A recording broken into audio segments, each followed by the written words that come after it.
నమస్తే Chandana, welcome to great Andhra top stories. Chevireddy కుటుంబంపై ఎందుకంత అక్కసు? రేవంత్ బామర్ది భాగోతం బయటపెట్టామనే SIT notices. YCP PR team వైఫల్య నిదర్శనం. రాసలీలల ఎఫెక్ట్, ఉన్నతాధికారి సస్పెండ్. లిక్కర్ కేసులో వైసీపీ సీనియర్ నేత చెవిరెడ్డి భాస్కర్ రెడ్డి విజయవాడ జైల్లో ఉండగా ఆయన కుమారుడు చెవిరెడ్డి మోహిత్ రెడ్డికి కూడా అదే గతి పట్టించాలని కూటమి సర్కార్ తహతహలాడుతోంది. అయితే మరోసారి సుప్రీంకోర్టులో భారీ ఉపశమనంతో మోహిత్ రెడ్డి స్వేచ్ఛా వాయువు పీల్చుకుంటున్నారు.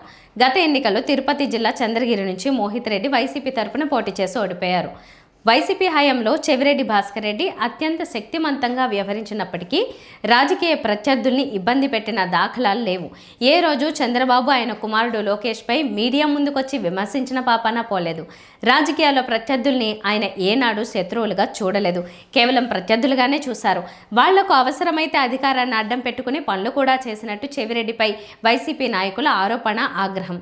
అలాంటి చెవిరెడ్డిపై కూటమి సర్కారు ఎందుకు అంతగా పగబట్టిందో ఎవరికీ అంతు చిక్కని ప్రశ్న. భాస్కర్ రెడ్డితో పాటు ఆయన కుమారుడిని కూడా జైల్లో పంపాలన్న అక్కసు పాలకుల్లో ఎందుకనే ప్రశ్న ఉత్పన్నమైంది. అంతేకాదు చెవిరెడ్డి ఆస్తుల్ని కూడా ప్రభుత్వం సీజ్ చేయడం ఆశ్చర్యం కలిగిస్తోంది. లిక్కర్ కేసే కాకుండా తండ్రి తనయుడిపై తుడా అవినీతి కత్తి వేలాడుతోంది. లిక్కర్ కేసులో బెయిల్ వస్తుందని భావిస్తే వెంటనే తుడా కేసులో జైల్లో మగ్గిపోయేలా చేయాలని కూటమి సర్కార్ కుట్ర చేస్తోందని చెవిరెడ్డి అనుచరులు ఆరోపిస్తున్నారు. లిక్కర్ కేసులో చెవిరెడ్డి భాస్కర్ రెడ్డి 7 నెలలకు పైగా విజయవాడ జైల్లో ఉన్నారు.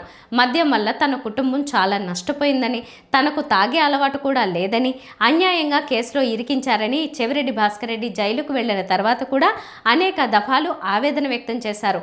లిక్కర్ విషయంలో చెవిరెడ్డి ప్రమేయానికి సంబంధించి సిట్ వద్ద ఎలాంటి ఆధారాలు ఉన్నాయో కానీ ఆయన మాత్రం జైల్లోనే ఉండడం చర్చనీయాంశమైంది. జీవితంలో మత్తు లేదు, లిక్కర్ జోలికి వెళ్ళలేదు, లిక్కర్ వ్యాపారం చేయలేదు, లిక్కర్ ఆదా నా జీవితంలో ఆశించలేదు, ఆశించను కూడా. కారణం నా కుటుంబంలో 2 చనిపోయారు, మా నాన్న, నా తమ్ముడు. ఆ రోజే మా అమ్మకు మాట ఇచ్చాను, నా జీవితంలో లిక్కర్ జోలికి వెళ్ళను అని. మనసా వాచా కర్మైనా చెప్తున్నాను. లిక్కర్ జోలికి నేను వెళ్ళలేదనే విషయం చుట్టూ వాళ్ళకు కూడా తెలుసు అన్నది నా భావన. లిక్కర్ ఆదా నేను ఆశించలేదన్నది కూడా తెలుసు. అయితే ఈరోజు ఆస్తులు చెప్తుంటున్నారు. ఇప్పుడే 100 సంవత్సరాలు ముందు కట్టిన ఇల్లు కూడా చెప్తుంటున్నారు. ఒకటే చెప్తున్నాను, నిజంగా కానీ లిక్కర్ ఆదాయంతో నేను సంపాదించాలని చిట్టు వాళ్ళ మనస్సాక్షికి, ప్రభుత్వం మనస్సాక్షికి అనిపిస్తే ఖచ్చితంగా జప్తు చేయొచ్చు, స్వాధీనం చేసుకోవచ్చు. ధర్మం, న్యాయం కూడా. నేను తప్పు చేయనప్పుడు, నాకు సంబంధం లేనప్పుడు ఇలా చేయడం ఎంతవరకు న్యాయమో ఆలోచించాలి. ప్రభుత్వానికి మా మీద కక్ష సాధింపు చర్యలు పాల్గొనవచ్చు, కానీ పారదర్శకంగా ఉండాల్సిన అధికారులు కక్ష సాధింపు చర్యలకు పోవడం అన్నది అధర్మం అని తెలియజేస్తుంది. ఫోన్ ట్యాపింగ్ కేసులో విచారణకు తనను పిలవడంపై బీఆర్ఎస్ సీనియర్ నేత మాజీ మంత్రి హరీష్ రావు తీవ్రస్థాయిలో స్పందించారు. సీఎం రేవంత్ రెడ్డి భాగోతాన్ని పొద్దున బయట పెడితే సాయంత్రం నోటీసులు ఇచ్చారని ఆయన ఎద్దేవా చేశారు. చట్టాన్ని గౌరవించి సిద్దిపేట నుంచి సిట్ విచారణకు వెళ్తున్నట్టు హరీష్ తెలిపారు. సిట్ విచారణకు వెళ్లే ముందు హైదరాబాద్లోని కోకపేట నివాసం వద్ద కేటీఆర్, జగదీష్ రెడ్డి తదితరులతో కలిసి ఆయన మీడియాతో మాట్లాడారు. రేవంత్ రెడ్డి తాటాకు చప్పుళ్లకు భయపడనని ఆయన తేల్చి చెప్పారు. నిన్న బొగ్గు స్కామ్ బయటపడితే ఒక్క మంత్రి, కాంగ్రెస్ నాయకుడు మాట్లాడలేదన్నారు. దండుపాలెం ముఠా వాటాల్ని పంచుకోవడంలో ఎలా తన్నుకుంటున్నారో బయట పెట్టినట్టు ఆయన తెలిపారు. ప్రభుత్వ అవినీతి బండారం బయటపడితే నష్టం జరుగుతుందనే భయంతో డైవర్షన్ పాలిటిక్స్ కు రేవంత్ తెరలేపారని హరీష్ విమర్శించారు. ఈరోజు వాళ్ళు ఇచ్చిన నోటీస్ మీద మేము హాజరు కావాలని చెప్పి నిర్ణయం తీసుకున్నాం. ఎందుకంటే మాకు చట్టాన్ని గౌరవిస్తాం, న్యాయ వ్యవస్థ మీద నమ్మకం ఉంది, తప్పకుండా వెళ్తాం.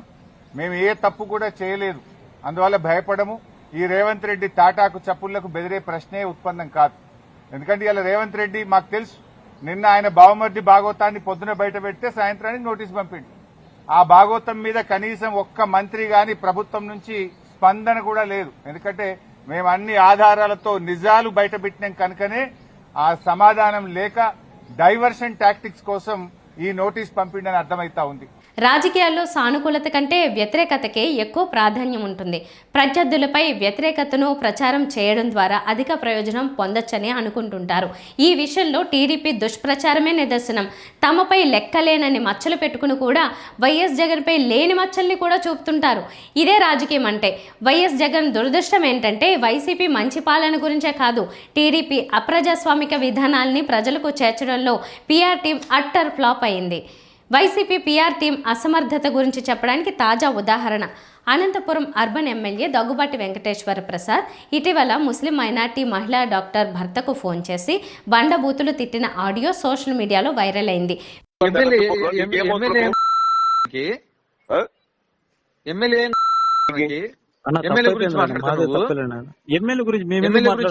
ఎమ్మెల్యే బామర్ది గురించి మాట్లాడతావు నువ్వు? నా ఎమ్మెల్యే గురించి కానీ ఎమ్మెల్యే బామర్ది గురించి మేమెందుకు ఎమ్మెల్యే ఏం చేస్తారా నీకు?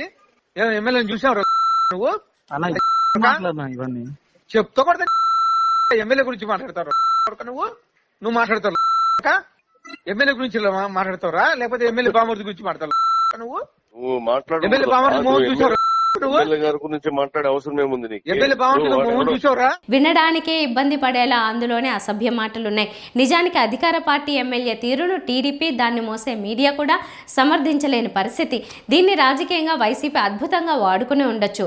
మైనార్టీ మహిళా డాక్టర్పై తీవ్ర అనుచిత వ్యాఖ్యలు చేసి మొత్తం మహిళా లోకాన్ని కించపరిచేలా వ్యవహరించిన అనంతరం అర్బన్ ఎమ్మెల్యే చిత్రపటాల్ని ఏపీ మహిళా సమాఖ్య నేతలు దగ్ధం చేశారు. అనంతపురం ఎన్టీఆర్ విగ్రహం వద్ద ఏపీ మహిళా సమాఖ్య నేతలు నిరసనకు దిగడం విశేషం. నిజానికి ఈ పని వైసీపీ మహిళా విభాగం ఆధ్వర్యంలో చేసి ఉండాల్సింది. అబ్బే అలాంటిది చేయలేదు. ఏం చేయాలి, ఎలా చేయాలి, తగిన దిశానిర్దేశం చేయాల్సింది వైసీపీ పీఆర్ టీం. అదేమో నిష్క్రియా పర్వతంలో మునిగి తేలింది. కర్ణాటకలో రాసలీలల ఉదంతంలో ఆ రాష్ట్ర డీజీపీ స్థాయి అధికారి కె రామచంద్రరావుపై ప్రభుత్వం సస్పెన్షన్ వేటు వేసింది. కర్ణాటక డీజీపీ కార్యాలయంలో సివిల్ రైట్స్ ఎన్ఫోర్స్మెంట్ డైరెక్టరేట్ డీజీపీగా డాక్టర్ రామచంద్రరావు విధులు నిర్వహించేవారు. మహిళా ఉద్యోగినితో కార్యాలయంలోనే ముద్దు ముచ్చట్లతో మునిగిపోవడం, సంబంధిత వీడియోలు సోషల్ మీడియాలో ప్రత్యక్షం కావడంతో సిద్ధరామయ్య సర్కార్ సీరియస్ అయింది. ఈ నేపథ్యంలో రాసలీలల భాగోతంపై ప్రభుత్వం వెంటనే విచారణ చేపట్టింది. ఆ తర్వాత రామచంద్రరావును సస్పెండ్ చేయడం గమనార్హం. ఉద్యోగ నిబంధనలు ఉల్లంఘించి అభ్యంతరకరంగా ప్రవర్తించడం ప్రభుత్వానికి ఇబ్బంది కలిగించినట్టు ఉత్తర్వుల్లో పేర్కొనడం గమనార్హం. అనుమతి లేకుండా సస్పెన్షన్ కాలంలో హెడ్ క్వార్టర్స్ను వీడి ఎక్కడికి వెళ్లొద్దని ఉత్తర్వుల్లో ప్రభుత్వం స్పష్టం చేసింది. ఇవి వాళ్ళ టాప్ స్టోరీస్. మరిన్ని అప్డేట్స్తో కలుద్దాం. నమస్తే.